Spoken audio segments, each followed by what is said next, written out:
चलिए और अब सीधा रुख कर लेते हैं उत्तर प्रदेश की ओर, जहां आपको बताते चलें कि मुख्यमंत्री योगी आदित्यनाथ एक विशेष कार्यक्रम में शामिल हुए हैं।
आदरणीय योगी आदित्यनाथ जी का और साथ ही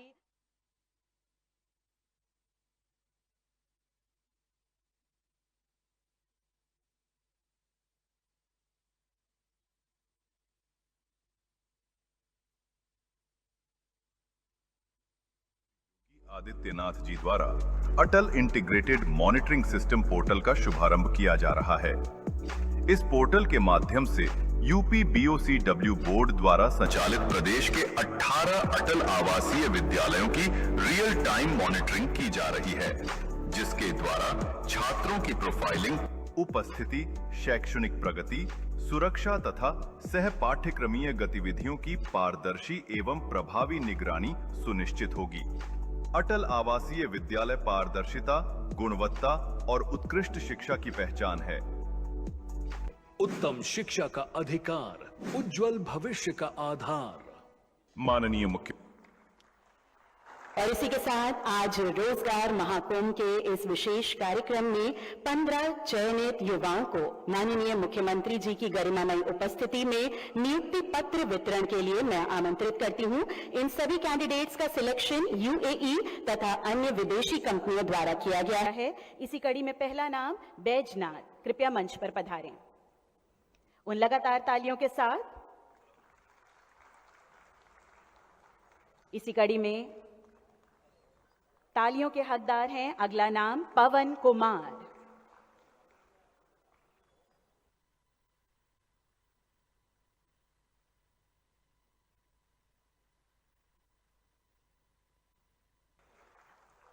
स्वागत करते हैं पवन कुमार। इसी कड़ी में अगला नाम राजेश कुमार। स्वागत करिए राजेश कुमार। इसी कड़ी में अगला नाम लाल चंद्र।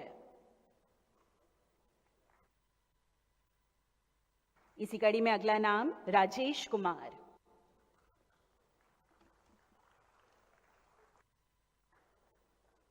इसी कड़ी में अगला नाम रवि करण।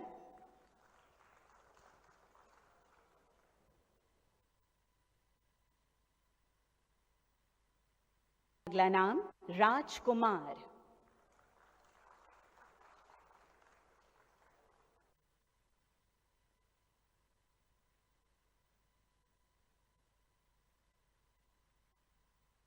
इसी कड़ी में अगला नाम लाल बाबू।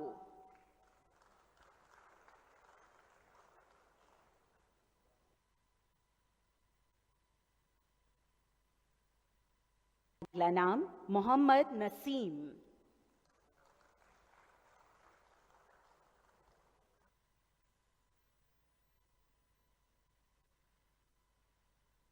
इसी कड़ी में स्वागत करते हैं अरमान अली।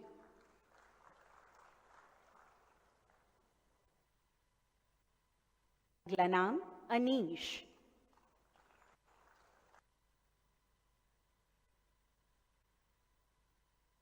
इसी कड़ी में अगला नाम प्रद्युम्न कुमार।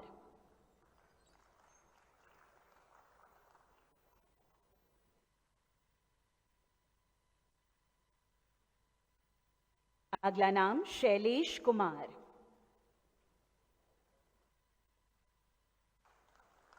इसी कड़ी में अगला नाम बालकेश मौर्य। अगला नाम जयप्रकाश निषाद।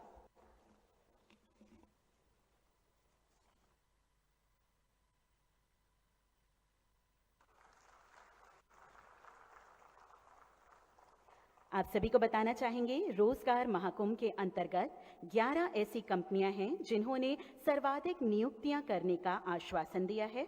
उनको माननीय मुख्यमंत्री महोदय के साथ एक ग्रुप फोटोग्राफ के लिए हम मंच पर आमंत्रित करते हैं। इसी कड़ी में पहला नाम M3M इंडिया लिमिटेड से doctor Aishwarya Mahajan, trustee and president. सभी से अनुरोध है लगातार आ जाएं, एक ग्रुप फोटोग्राफ लेंगे हम। BCS कंसल्टिंग प्राइवेट लिमिटेड से Abhishek Bharatiya ji, managing director. Advantage Limited से Shilpi Ahuja, head. Minda Corporation Limited से Amit Jalan, head corporate affairs. Navarna Bharat Group से Abhishek Yadav, corporate affairs. ASPN Infodynamics Limited से Sanitosh Tyagi, managing director. Aryantra India Services Limited से Deepak Kumar, CEO। Dixon Technologies India Limited से Ajver Deswal, head corporate affairs. Prerna Engineering Education Group से Saurabh Bag, vice president. Agarwal Associate से Devesh Mittal, CEO। और InMobi से doctor सुबी Chaturvedi, global senior vice president.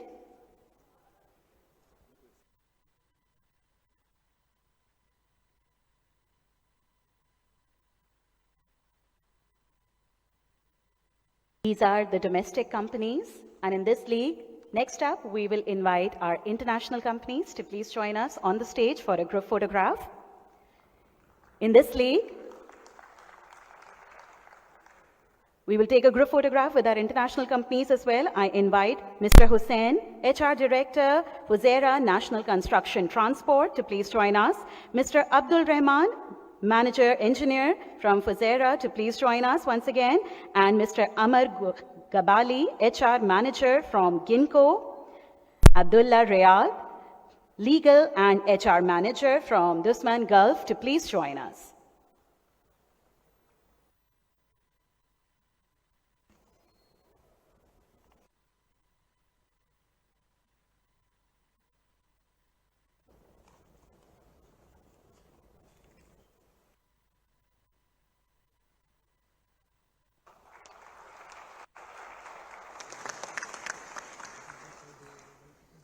Thank you so much, gentlemen. दोस्तों, जैसे कि आप सभी जानते हैं, माननीय मुख्यमंत्री महोदय जी ने अपने कुशल नेतृत्व से उत्तर प्रदेश को सुरक्षा, सुशासन, निवेश और रोजगार के क्षेत्र में नई ऊंचाइयां प्रदान करी हैं। आज उत्तर प्रदेश का युवा आत्मविश्वास के साथ भरपूर है और हम इसी कड़ी में बहुत आदर के साथ अनुरोध करते हैं माननीय मुख्यमंत्री महोदय जी से कि वे अपने आशीर्वचनों से हम सभी का मार्गदर्शन करने की कृपा करें, उन लगातार तालियों के साथ।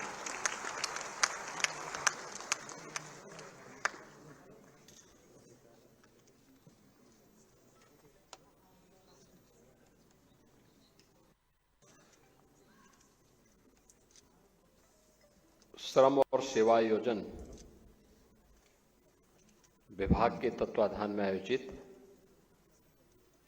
आज के इस रोजगार महाकुंभ कार्यक्रम में समारोह में उपस्थित प्रदेश के श्रम और सेवा योजन मंत्री सनील राजभर जी, राज्य मंत्री श्री मनोहर लाल मन्नो कोरी जी, प्रदेश सरकार के सलाहकार श्री अवनीश अवस्थी जी, प्रमुख सचिव श्री M.K.S. सुंदरम जी, विभाग के अन्य अधिकारीगण, इकोनॉमिक टाइम्स से श्री अर्पित गुप्ता जी, ECS से श्री अभिषेक भारती जी, और आज के इस रोजगार महाकुंभ के कार्यक्रम में उपस्थित विभिन्न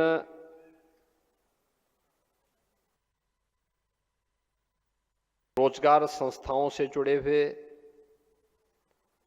उद्यम से जुड़े हुए उनके CEO, चेयरमैन, MD और रोजगार प्राप्त करने वाले प्रदेश के हमारे सभी युवा, उपस्थित बहन और भाइयों, मैं सबसे पहले श्रम और सेवायोजन विभाग को इस रोजगार महाकुंभ के लिए हृदय से धन्यवाद देता हूं।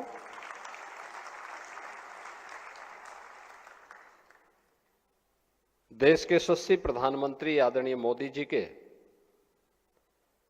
मिशन रोजगार के अभियान की कड़ी में विकसित भारत की संकल्पना के साथ हर व्यक्ति, हर संस्था भी अपना योगदान दे सकें, उसके लिए आवश्यक है कि हर युवा के हाथ को उसकी योग्यता के अनुसार कार्य मिल जाए।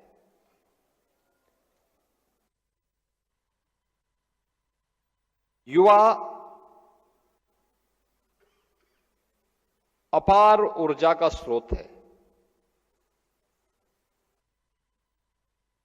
और यह उत्तर प्रदेश का सौभाग्य है।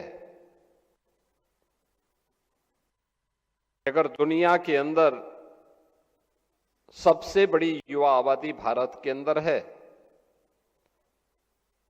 भारत में सबसे बड़ी युवा आबादी उत्तर प्रदेश के अंदर है। सभी युवा आबादी जहां किसी भी क्षेत्र में उसे अवसर मिला है, उसने अपनी प्रतिभा और अपनी सामर्थ्य का लोहा उस जगह को, उस उद्यम को, उस क्षेत्र को लाभान्वित करने में लगाया है। और यही कारण है कि आज यूपी के इन युवाओं, यूपी की इस प्रतिभा और इस सामर्थ्य की मांग न केवल देश के अंदर बल्कि दुनिया के तमाम अन्य देशों में भी हो रही है। एक अवसर है ये, जब यहां पर इंडस्ट्री और एम्प्लॉयर ये दोनों एक साथ जुड़ रहे हैं। एक तरफ वे संस्थाएं हैं जो रोजगार देने के लिए उत्सुक हैं और दूसरी तरफ वह युवा है जो स्किल डेवलपमेंट के साथ जुड़ करके उस रोजगार को प्राप्त करने का उत्सुक है। देश के अंदर उन अनंत संभावनाओं को आगे बढ़ाने के लिए पिछले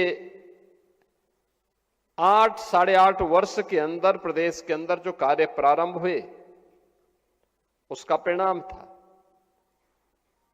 कि जिस प्रदेश में पहले गांव का गांव प्लान करता था रोजगार के लिए, आज वो स्वयं भी अपने यहां रोजगार उपलब्ध करवा रहा है।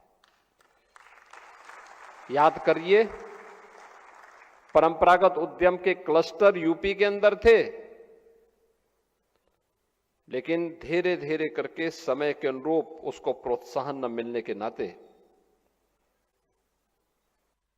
इंस्पेक्टर राज के कारण तमाम संस्थाओं के अनावश्यक हस्तक्षेप के कारण वह बंदी के कगार पर पहुंच गया।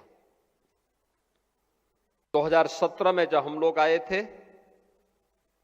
हम लोगों ने फिर से उन संस्थाओं को देखा। प्रत्येक जनपद के लिए एक जनपद एक उत्पाद यानी वन डिस्ट्रिक्ट वन प्रोडक्ट की एक नई स्कीम को आगे बढ़ाया। आज परिणाम है कि वन डिस्ट्रिक्ट वन प्रोडक्ट ने प्रदेश के अंदर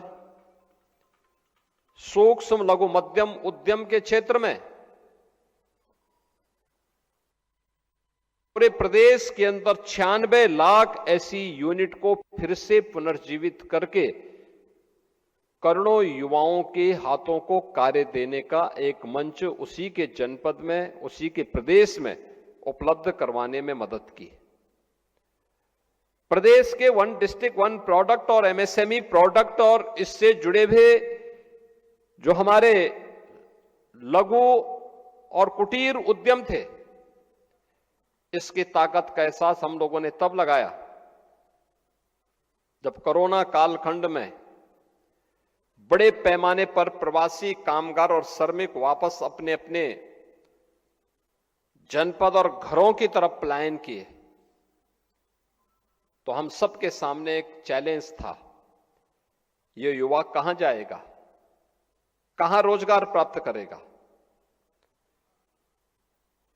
तब मुझे विश्वास था कि वन डिस्ट्रिक्ट वन प्रोडक्ट के माध्यम से जिस कार्यक्रम को हम लोगों ने आगे बढ़ाया है, वहां पर इन्हें रोजगार की सुविधा प्राप्त होगी। और मुझे प्रसन्नता है कि 40 लाख कामगार और श्रमिक उत्तर प्रदेश के अंदर आए थे।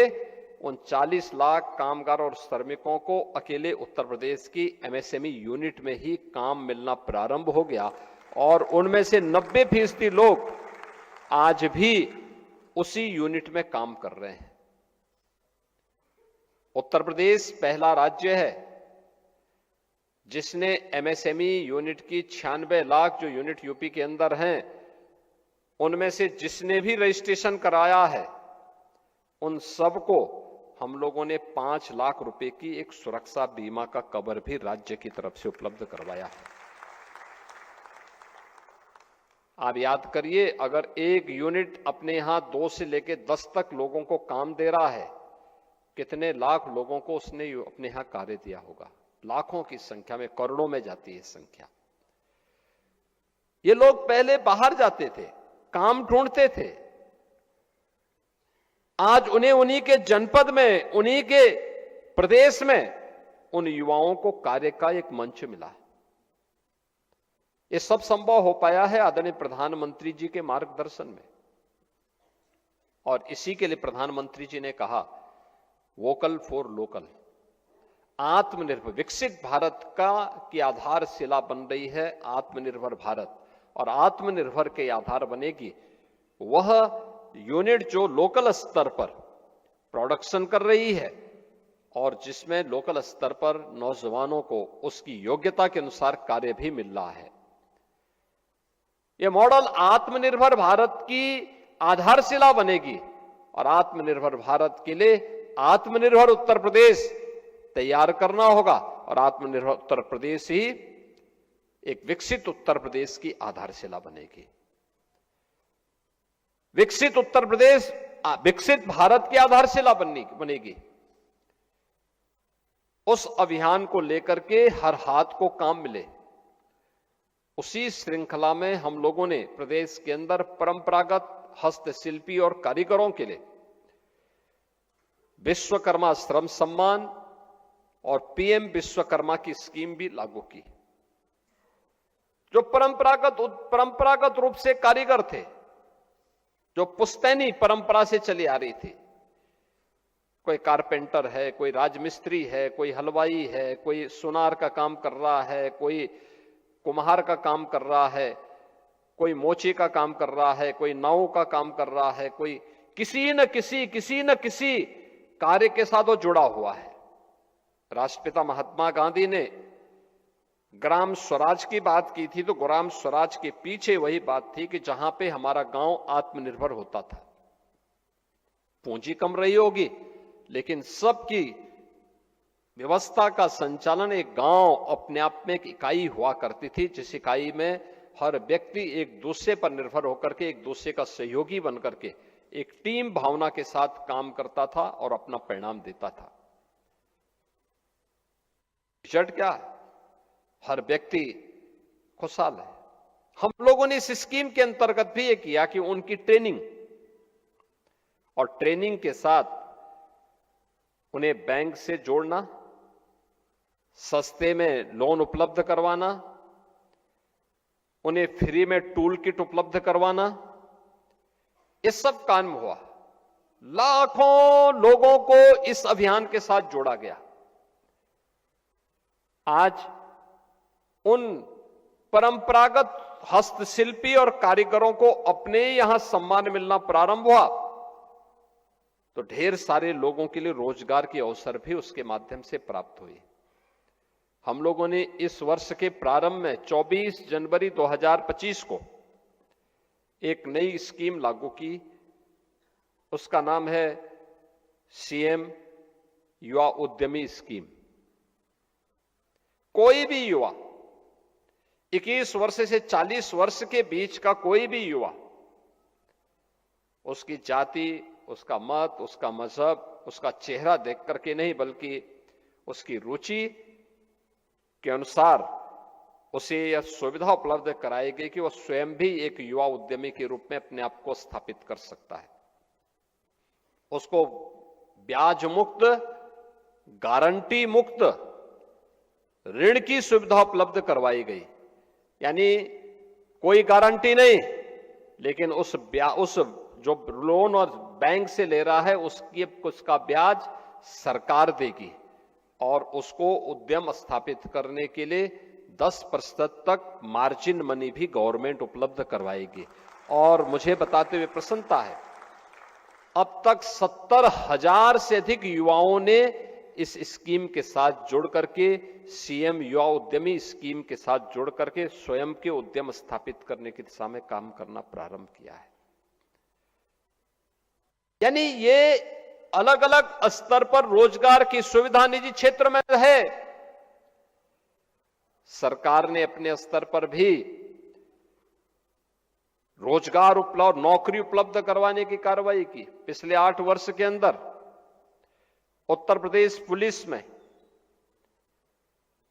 अकेले उत्तर प्रदेश पुलिस में 2,19,000 भर्तियां हम लोगों ने की और उत्तर प्रदेश के युवाओं को इसके माध्यम से सरकारी नौकरी दी।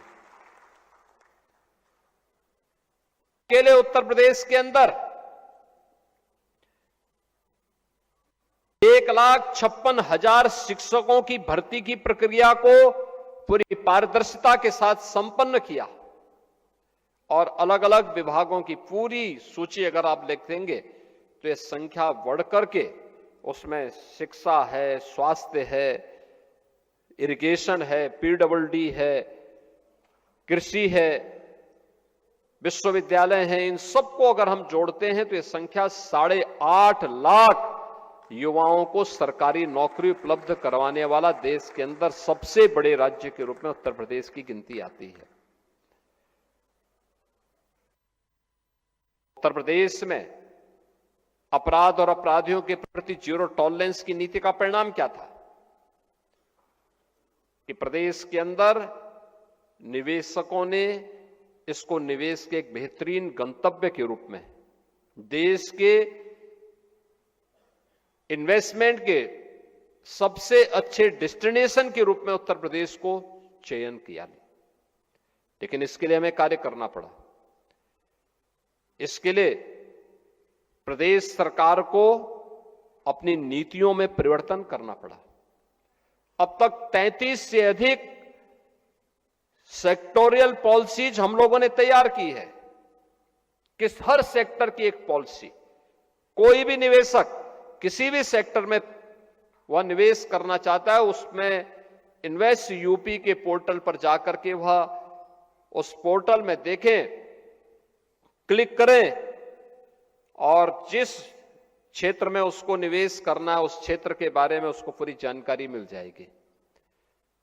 उसकी सहायता करने के लिए निवेश मित्र भी है, सिंगल विंडो प्लेटफॉर्म के लिए निवेश सारथी भी है, और फिर अगर उसने निवेश कर लिया है तो निवेश के बाद उन्हें इंसेंटिव जो मिलना है पॉलिसी के अंतर्गत वह भी उसको ऑनलाइन उपलब्ध करवाने की व्यवस्था है। 1947 से लेकर 2017 तक जितना प्रदेश के अंदर इंडस्ट्री को 70 वर्षों में इंसेंटिव नहीं मिला होगा, अकेले 8 वर्ष में उससे ज्यादा हम लोगों ने इंडस्ट्री को दिया है जिन्होंने प्रदेश के अंदर निवेश किया है। परिणाम है 15 लाख करोड़ रुपए की निवेश के प्रस्ताव प्रदेश के अंदर आज जमीनी धरातल पर उतरे हैं। 60 लाख से अधिक युवाओं को अपने ही क्षेत्र में, अपने ही प्रदेश में काम मिला है। इसके अलावा अन्य तमाम सेक्टर में व्यापक परिवर्तन हुए है और इन सबको देख करके हम कह सकते हैं कि पहली बार यूपी स्किल मिशन लागू करने वाला देश के अग्रणी राज्यों में है। यूपी स्टार्टअप मिशन के अंतर्गत प्रदेश के अंदर बेहतरीन कार्य आगे बढ़ रहा है। प्रदेश के अंदर स्किल डेवलपमेंट के लिए और बेहतरीन न्यू एज टेक्नोलॉजी के साथ हम अपने युवाओं को जोड़ सकें। आज की डिमांड क्या है? आर्टिफिशियल इंटेलिजेंस की है, इंटरनेट ऑफ थिंग्स की है, रोबोटिक टेक्नोलॉजी की है, ड्रोन टेक्नोलॉजी की है। यूपी के नौजवानों के लिए दुर्लभ था। हम लोगों ने टाटा टेक्नोलॉजीज के साथ बातचीत की। आईटीआई में इससे संबंधित पाठ्यक्रम और इससे संबंधित वर्कशॉप ही नहीं बल्कि वहां पर हम लोगों ने उससे संबंधित लैब्स स्थापित करवाई और आज उनकी बेहतरीन ट्रेनिंग का मंचो बना है। हब एंड स्पोक मॉडल पर युवाओं को तैयार किया जा रहा है और इस नई चुनौती के लिए नए समय की टेक्नोलॉजी को अपनाने के लिए यूपी के नौजवानों के लिए प्लेटफॉर्म उपलब्ध करवाएगा। क्या परिणाम है? आज यूपी के नौजवानों की मांग दुनिया के तमाम देशों में हो रही है। याद करिए, जो नौजवान यहां से दुनिया के तमाम देशों में गए, वहां पर उनके लिए प्रारंभिक चरण में उनकी ट्रेनिंग की एक चैलेंज थी। हमारे सामने चीजें आती थी कि दुनिया के अंदर मांग इस नई टेक्नोलॉजी के तहत उस प्रकार की वर्कफोर्स की है, तो उस प्रकार की वर्कफोर्स को तैयार करना, उसकी ट्रेनिंग देना। लैंग्वेज की प्रॉब्लम होती है तो लैंग्वेज के बारे में दिखाना, उनके बारे में उसको बताना। अगर वह जर्मन जा रहा है तो उसको जर्मन भाषा के बारे में जानकारी होनी चाहिए। फ्रेंच जा रहा, फ्रेंच की जानकारी होनी चाहिए। स्पेन जा रहा है, स्पेनिश के बारे में उसको जानकारी होनी चाहिए। जापान जा रहा है, जापानीज के बारे में उसको जानकारी होनी चाहिए। अगर वह दुनिया के किसी भी अन्य देश में जा रहा है, उस देश के अनुसार उसको ट्रेनिंग, वहां की भाषा के अनुरूप उसको ट्रेनिंग देने का कार्यक्रम और भाषा के अनुसार ट्रेनिंग देने के कार्यक्रम के साथ राज्य सरकार ने जब इसको जोड़ा, बड़े पैमाने पर उत्तर प्रदेश का युवा आज उस कार्यक्रम के साथ आगे बढ़ रहा है। और उत्तर प्रदेश के अंदर स्वयं भी हम लोगों ने अपना स्वयं एक कॉरपोरेशन हम गठित कर रहे हैं युवाओं के लिए। कोई भी युवा जो यूपी के अंदर कार्य करेगा उसको न्यूनतम मजदूरी देने की गारंटी, न्यूनतम वेतन देने की गारंटी देने वाला राज्य बन रहा है उत्तर प्रदेश। अब ये नहीं हो सकता है